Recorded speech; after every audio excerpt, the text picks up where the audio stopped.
Segala puji hanya bagi Allah, kami memujinya, memohon pertolongan dan ampunan kepadanya. Kami berlindung kepada Allah dari kejahatan diri-diri kami dan kejelekan amal perbuatan kami. Barang siapa yang Allah beri petunjuk, maka tidak ada yang dapat menyesatkannya, dan barang siapa yang Allah sesatkan, maka tidak ada yang dapat memberinya petunjuk.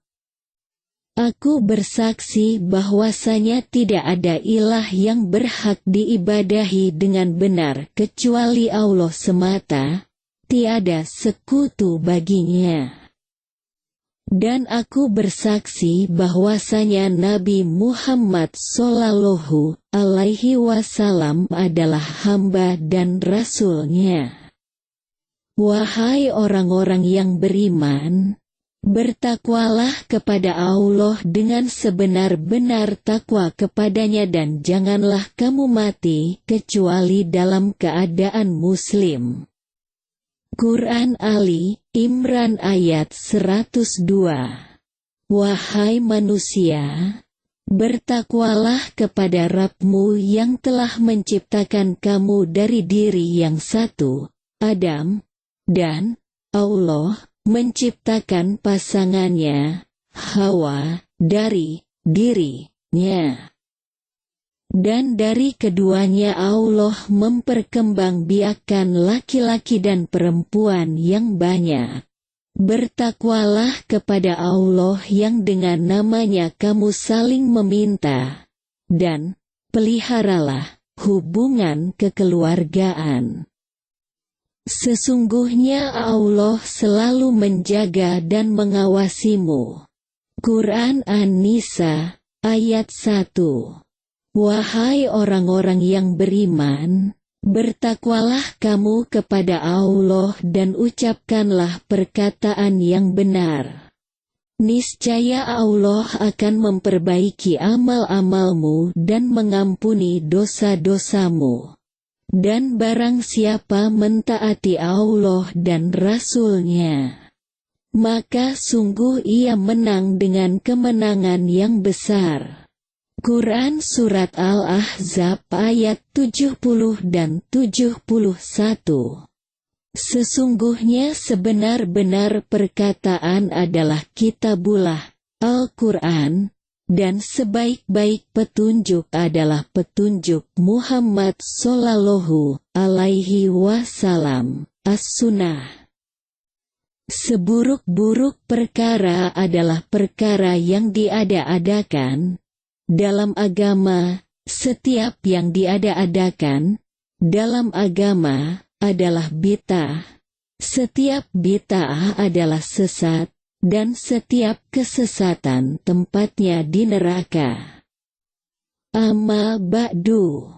Kepada saudara-saudaraku seiman dan seakidah, selayaknya lah kita bersyukur kepada Allah Subhanahu wa Ta'ala atas segala nikmat yang Allah karuniakan kepada kita yang semua itu wajib untuk kita syukuri. Nikmat yang Allah berikan kepada kita sangatlah banyak, tidak dapat dan tidak akan dapat kita hitung. Maka kewajiban seorang muslim dan muslimah adalah mensyukuri nikmat-nikmat yang Allah karuniakan kepada kita. Di antaranya adalah nikmat Islam, nikmat iman, nikmat sehat, nikmat rizki, dan lainnya yang Allah berikan kepada kita. Mensyukuri nikmat-nikmat Allah adalah wajib hukumnya. Allah Subhanahu wa Ta'ala berfirman, dan jika kamu menghitung nikmat-nikmat Allah, niscaya kamu tidak akan dapat menghitungnya. Sesungguhnya manusia sangat zalim dan sangat mengingkari nikmat Allah.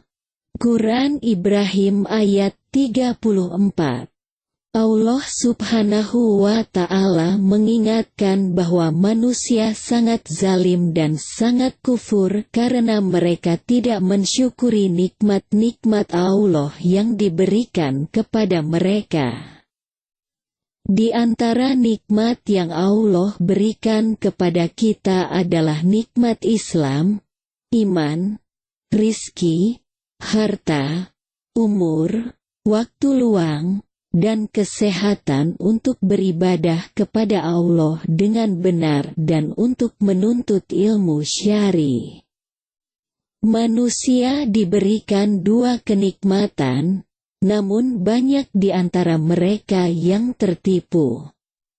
Rasulullah Shallallahu Alaihi Wasallam bersabda, dua nikmat yang banyak manusia tertipu dengan keduanya, yaitu nikmat sehat dan waktu luang. Satu, banyak di antara manusia yang tidak menggunakan waktu sehat dan waktu luangnya dengan sebaik-baiknya. Ia tidak gunakan untuk belajar tentang Islam. Tidak ia gunakan untuk menimba ilmu syar'i. Padahal dengan menghadiri majelis taklim yang mengajarkan Al-Quran dan As-Sunnah menurut pemahaman para sahabat, akan bertambah ilmu, keimanan, dan ketakwaannya kepada Allah Subhanahu wa Ta'ala. Juga dapat menambah amal kebaikannya. Semoga melalui majelis taklim yang kita kaji dari kitab-kitab para ulama salaf, Allah memberikan hidayah kepada kita di atas Islam, ditetapkan hati dalam beriman, istiqomah di atas sunnah, serta diberikan hidayah taufik oleh Allah untuk dapat melaksanakan syariat Islam secara kafah, menyeluruh, dan kontinu hingga kita diwafatkan oleh Allah Subhanahu wa Ta'ala dalam keadaan mentauhidkan Allah dan melaksanakan sunnah.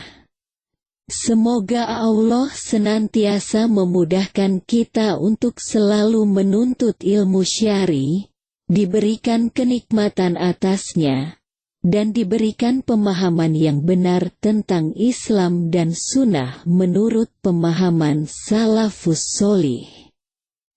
Setiap muslim dan muslimah diperintahkan untuk menuntut ilmu karena dengan menuntut ilmu mereka akan mengetahui tentang agama Islam yang bersumber dari Al-Quran dan As-Sunnah. Seorang muslim tidak akan bisa melaksanakan agamanya dengan benar, kecuali dengan belajar Islam yang benar berdasarkan Al-Quran dan As-Sunnah menurut pemahaman salafus sholih. Agama Islam adalah agama ilmu dan amal karena Nabi Shallallahu Alaihi Wasallam diutus dengan membawa ilmu dan amal sholih.